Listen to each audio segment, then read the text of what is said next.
Thank you very much. My name is Tim O'Neill. I'm very glad to be invited here.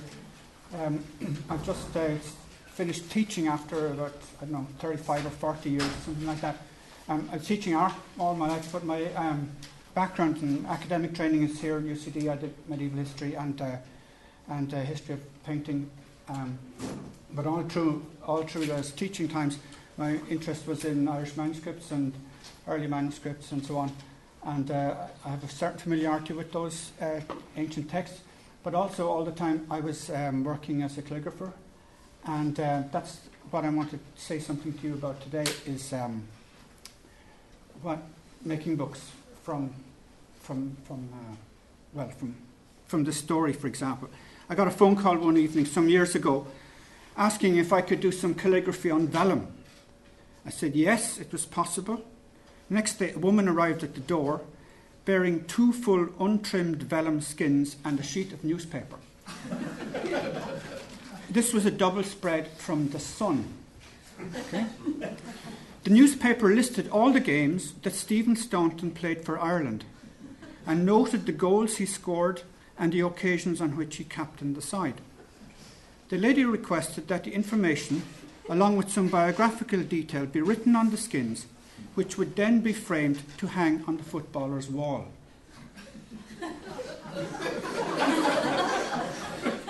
We had a longish conversation, during which I managed to convince her that a manuscript book might be an alternative method of presenting the highlights of the man's career.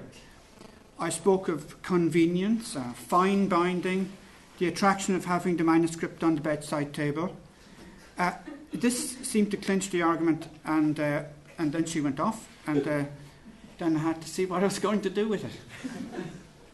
And that's really what happens. Where do you start when you have your newspaper and your 2 skins?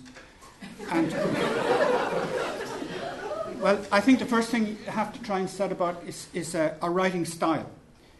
And as been mentioned by a number of speakers earlier on, there are certain cultural attachments to writing styles. And for a calligrapher, you would have an average of maybe about 5 styles. You'd have an Irish pointed minuscule, like the Marc showed us on his there. You'd have a kind of a Book of Kelsey type of one, like you see here. This is actually from the Book of Durrow. And then you'd have a humanist style, which is kind of international style. And maybe a Roman uncial style, which would push it way back, and maybe anything after that. Imitating a typewriter or anything could happen, depending on the nature of the subject, because the subject of the book is important. Now, the Staunton book was done in a kind of a humanist, humane style, shall we say. But after that, then, where does one begin? You have decided that you're going to do something in a sort of an Irish style or an insular style because that's what the client wants and that suits the subject matter. Where do you start? You start with the pen. The pen is what is the beginning and the end of it. And as you probably know, for the first couple of millennia, or not millennia, but 100 years of writing, all the writing was done with an edged pen, which, the top of the pen is like a wedge. So when you draw down, you get a big thick stroke. But when you go sideways, you get a thin stroke. So you got this unique instrument that gives you a thick stroke and a thin stroke, depending on the angle at which you hold it. So here, the scribe writing in this page from the Book of Durrow, he was holding his pen roughly parallel to the writing lines, and he was getting a thick stroke down and a thin stroke sideways. And an O would form nice and thin, widen out, thin out, go back up the other side, thin, thick, thin. Just 2 strokes and gets the whole thing done. So that's the beginning of it, the pen. The second thing that the pen will tell you, it will give you the proportions for the letters. So here, roughly speaking, the heights of the O's, for example, the small letters there, they will be 4.5 to 5 times the thickness of the pen. Right, once you have that, then you've got your writing lines. And once you have your writing lines, you've got the grid of the page. And this as you can see here, this example from maybe around 700 AD is a perfect example of that. How this grid, you see outside of the margins there, and then these lines. And see where, for example, the very, the initium, the ITIUM, they're 3 writing lines high. Then the Evangelii, Jesu Christi, are 2 writing lines high. So you've got a classic, but very, very simple design that any calligrapher, book designer would find very useful. Now, I'll come back to that again. That's the beginning of Mark's Gospel from the Book of Durham, and you can see convention at the time was to take the opening words of the Gospel and to decorate them. Here it's fairly legible, but if you saw the equivalent page in the Book of Kells, you wouldn't know what the hell what it was. You couldn't. It could be almost completely abstracted. The reason for that was everybody knew what the opening words were, so legibility was not an issue. So the calligraphers could have a field day playing with them, and that's what they did. So the opening words of the Gospel there. Now, that page has been an inspiration for me over the years. The script, for example, I have adapted for modern use. This was a commission for Rascray. I could go a long time talking about this particular one. But this was a book that started with a pile of faxes. It just chewed out of a machine, and it ended up as a manuscript of 170 pages. Every single one of them, every single scrap of it by hand. But you see the grid, you see the writing lines, you can see over there the same shape, and you can see the use of the lines again, just the 3-line highlighters, 2-line highlighters, and so on. A very simple rule of thumb. The script is this flat-angled sort of taken from those insular magistral scripts. But I had to modify, as you can imagine, some of the letters to make it legible, because the priest had to go and read that and read it at church and so on. So there was modifications made always to the letters. Some of the forms of S's and R's and letters like that had to be modified. You can see in the next one here, that's a sort of page of ordinary text, and that's the script that is used throughout. Now, in that manuscript, and I should have put in some slides to show you, there's at least 10 pages of music. And here again, the lettering, the lines for the letters, the double lines, was exactly the right size for the plain chant. And it works in perfectly with the layout of the page as well. And so also did the pen. The blocky pen makes the block for the music notes, the square music notes of the chant. The rubrics, or the instruction there, you can see, and the lettering style is slightly different there for the title of St. Marc there. Now, if we were to examine that manuscript carefully, you'll notice it's in 2 parts, because there was a big row between the Cistercians and the Benedictines deciding which saints were going to go into part 2. So I was waiting 2 years till they made up their mind. There's a slight change of style in the script in part 2. There were saints that wanted to put in down Rascray that they had never heard of down in Glenstal, so they were surprised.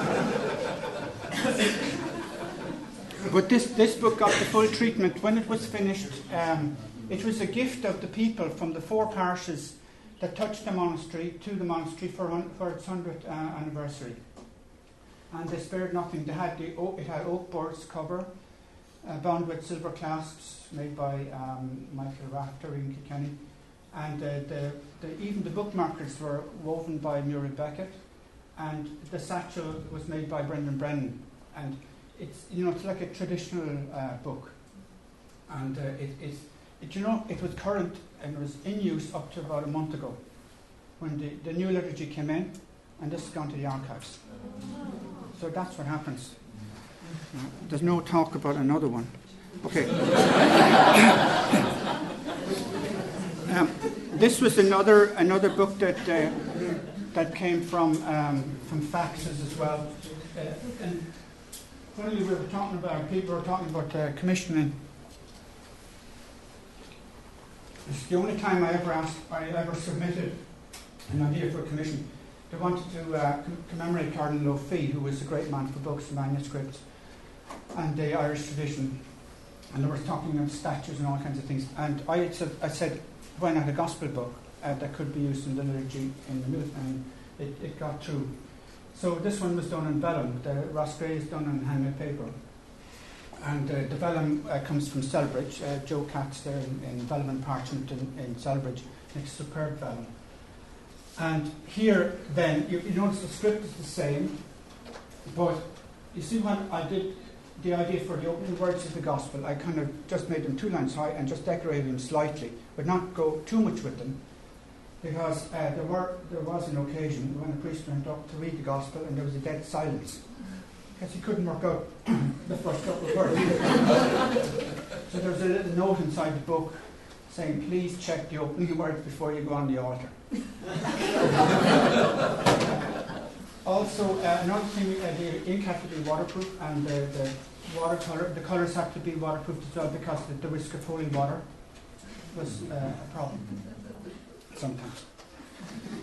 That book has a very simple title page like that, which echoes back into the tradition again, through the manuscripts. I'm sure Richard knows well where this one comes from.